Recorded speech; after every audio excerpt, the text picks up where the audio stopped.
Bonjour à tous. Alors, en avançant dans notre série d'introduction. Dans cette vidéo aujourd'hui, nous allons apprendre comment rechercher un symbole.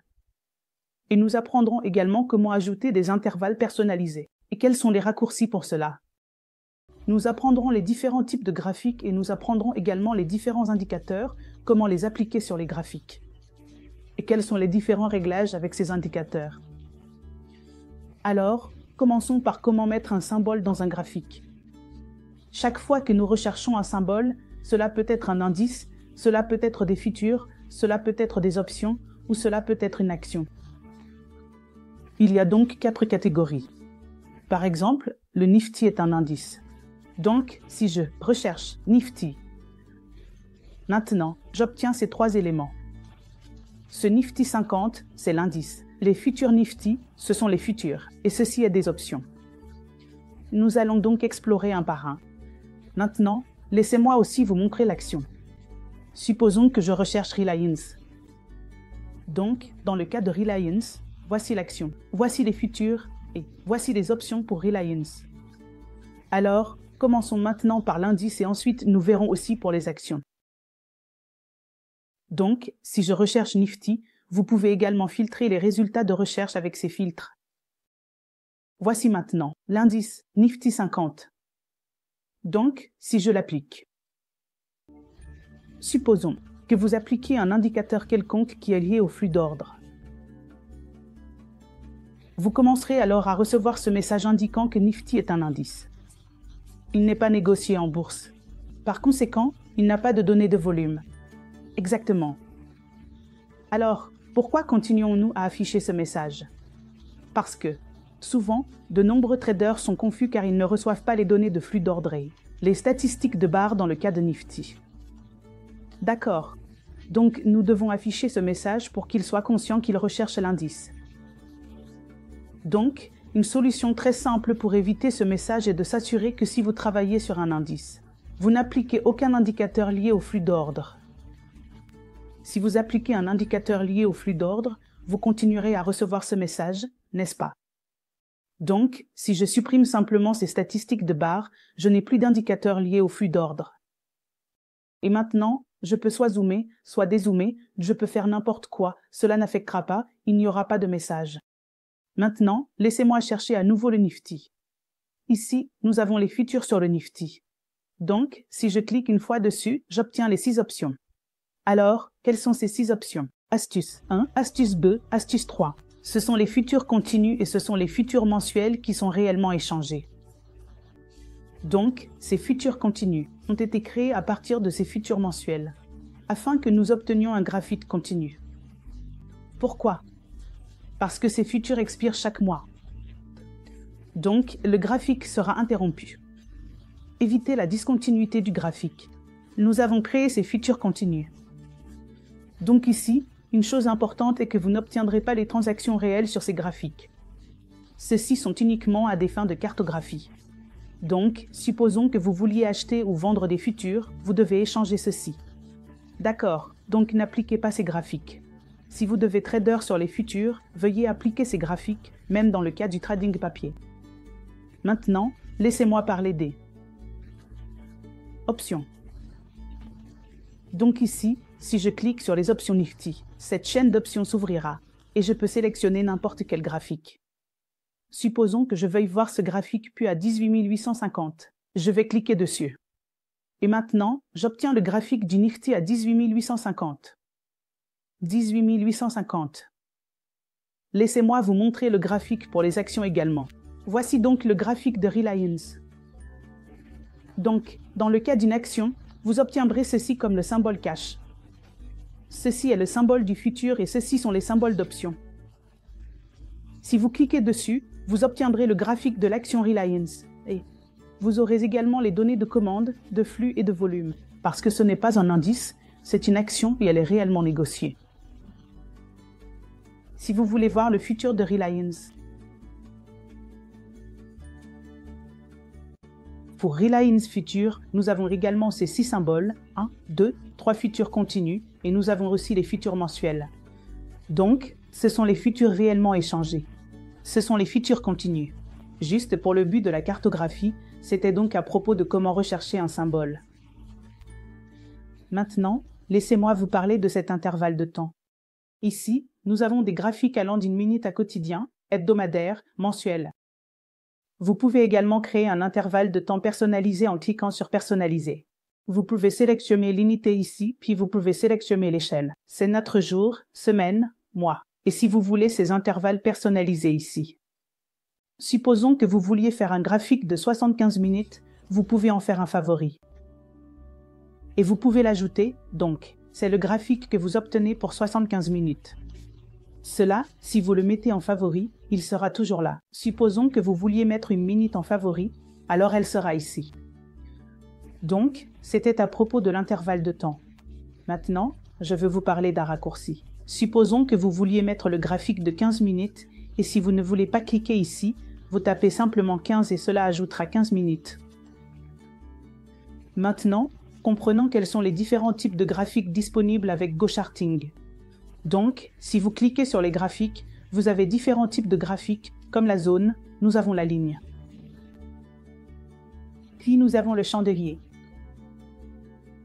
Ensuite, nous avons les chandeliers creux. Et puis quoi d'autre au HLC? Aikanashi. Ce sont les célèbres chandeliers Aikanashi, vous pouvez les voir. Ensuite, nous avons la cassure de ligne, nous avons les graphiques Renko. Puis nous avons Renko version 2, Beta Kaji. Nous avons des points et figures, Elder Impulse, nous avons aussi des barres de plage, maintenant les graphiques d'imbalance et de cluster les plus importants. Ces deux-là sont pour le flux de commande. Les deux donnent presque les mêmes données. La seule différence est que le graphique d'imbalance vous offre une fonctionnalité supplémentaire, appelée imbalance dans l'achat ou la vente.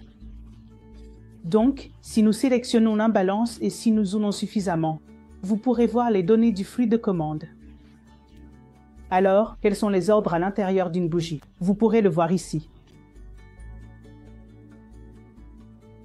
Maintenant, dans le cas de tout type enfant, supposons que ce soit Aikanashi, ou que ce soit un chandelier, ou que ce soit un imbalance. Ce que vous devez faire, c'est que si, vous pouvez le voir ici, il y a cette flèche. Si vous cliquez dessus, elle sera cachée. Donc, tous les indicateurs seront cachés. Si vous cliquez à nouveau dessus, cela ouvrira les paramètres. Donc, si vous cliquez sur les paramètres, vous pouvez changer les réglages de ces chandeliers. D'accord. Alors, quels sont les paramètres dans le cas de nos bougies? D'imbalance. Ici, vous pouvez voir que les couleurs des bougies peuvent être changées maintenant si vous voulez voir les bougies. Tout comme un profil de marché, vous pouvez cliquer ici et afficher le profil. Ensuite, voici notre réglage d'imbalance, alors quel est le ratio d'imbalance. Vous voulez le mettre ici. Et si vous voulez voir la zone de support et de résistance basée sur les imbalances, vous pouvez l'activer. Toutes ces fonctionnalités ont été expliquées en détail dans diverses vidéos. Vous pouvez aller sur notre playlist Orderflow et regarder les vidéos. Nous avons expliqué toutes ces fonctionnalités, leur importance, leur théorie, quelle est la logique derrière toutes ces choses. Cela a été expliqué en profondeur, donc cette vidéo est juste à des fins introductives, qui sont nouveaux sur GoCharting. Ensuite, vous pouvez également changer les couleurs pour le cluster de gauche et le cluster de droite. Maintenant, ici nous avons quelques réglages importants, donc les réglages. Très importants sont comme, vous pouvez également marquer le POC. Pour ces bougies, d'accord, puis. Vous pouvez aussi marquer le VWAP ici, le marqueur VWAP est là. Je vais vous montrer quelques réglages importants, comme vous pouvez ajouter le delta. Donc, le delta est ici. Maintenant, ce marqueur CO est important car souvent les gens demandent le CO. Donc, vous pouvez l'activer ou le désactiver. Vous pouvez marquer le haut et le bas pour le CO. Ensuite, cette enchère inachevée est également ici. D'accord. Donc, ce sont les réglages en cas de déséquilibre. Ensuite, vous pouvez également avoir différents types de bougies et leurs réglages. Parfois, certaines personnes peuvent dire qu'elles ne parviennent pas à voir les bougies dans leur graphique. Donc, ils auront un graphique, mais leurs graphiques seront affichés comme ceci. Donc, il n'y a pas de bougie. La raison très simple à cela est qu'elle est cachée. Donc, vous devez la rendre visible et les bougies apparaîtront. C'était donc à propos des différents types de graphiques et comment les configurer. Maintenant, laissez-moi vous parler des différents indicateurs. Donc ici, nous avons différents groupes d'indicateurs. Nous avons ces modèles de bougies. Nous avons les indicateurs de momentum dans ce groupe. Nous avons ici les indicateurs de fluide de commande les plus importants, qui sont le profil de marché, le profil de volume, le BWAP, la bande, le BWAP, les barres delta. Nous avons également la version TIC du profil de marché et du profil de volume. Nous avons les statistiques de barre Y-Sense et l'intérêt au vert, donc ce sont le groupe d'indicateurs de flux de commande.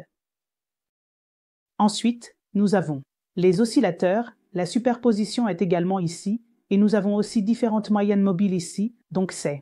Concernant les indicateurs, maintenant, laissez-moi vous expliquer comment ajouter quelques indicateurs et comment en mettre certains. C'est très important. Donc, supposons que je veuille mettre le RSI. Donc, voici le RSI. Donc, RSI est ici maintenant. Je veux aussi ajouter MSCD. Donc, MSCD est ici. Donc, ce sont les deux fenêtres où nous avons des indicateurs. Maintenant, amis, supposons que vous vouliez jouer avec ces fenêtres. Donc, ce que vous devez voir, c'est, pouvez-vous voir ces boutons? Donc, c'est monter, descendre, agrandir et fermer. Vous pouvez déplacer cette épingle vers le haut depuis le graphique des prix. Donc, votre RSI est au-dessus des chandeliers et MSCD est en dessous. Vous pouvez aussi les déplacer vers le haut. Vous savez, vous pouvez les déplacer vers le bas ou vous pouvez les agrandir. Ou vous pouvez les fermer, vous pouvez les supprimer.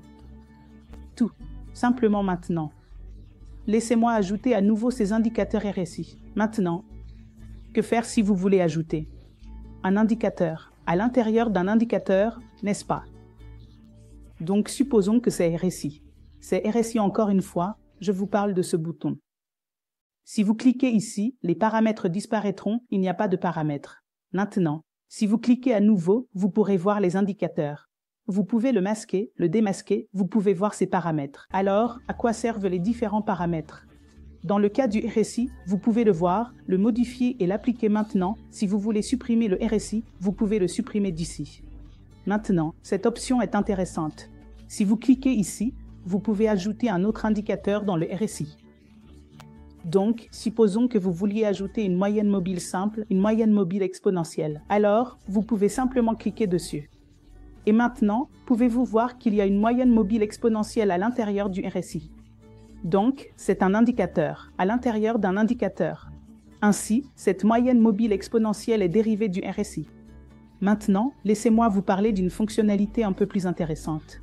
Donc, ce bouton était lié au déplacement du panneau vers le haut et vers le bas. Maintenant, ici vous pouvez aussi séparer ces indicateurs dans différents panneaux. Ce que vous devez faire, c'est simplement faire un clic droit ici. Maintenant, ici vous avez le bouton de déplacement. Donc, ce que vous pouvez faire, c'est déplacer vers un nouveau panneau en haut, un panneau existant en haut ou un nouveau panneau en bas. Donc, supposons que je clique sur le nouveau panneau en haut. Ainsi, le RSI a été déplacé vers un nouveau panneau en haut. Si je clique à nouveau sur ceci et déplace vers existant, volet vers le haut. Alors, qu'est-ce que le panneau existant en haut? C'est le panneau existant en haut. Donc, si je clique sur le panneau existant en haut, il sera fusionné avec le graphique des prix. Maintenant, si je clique à nouveau sur le RSI et que je clique sur nouveau panneau en haut, panneau existant en bas, le panneau existant en bas est celui-ci. Et si je clique sur le nouveau panneau en bas. Donc, supposons que je clique sur le panneau existant en bas, il sera fusionné avec celui-ci. Et maintenant encore, je passe au nouveau panneau en haut. Et je passe au panneau existant en haut.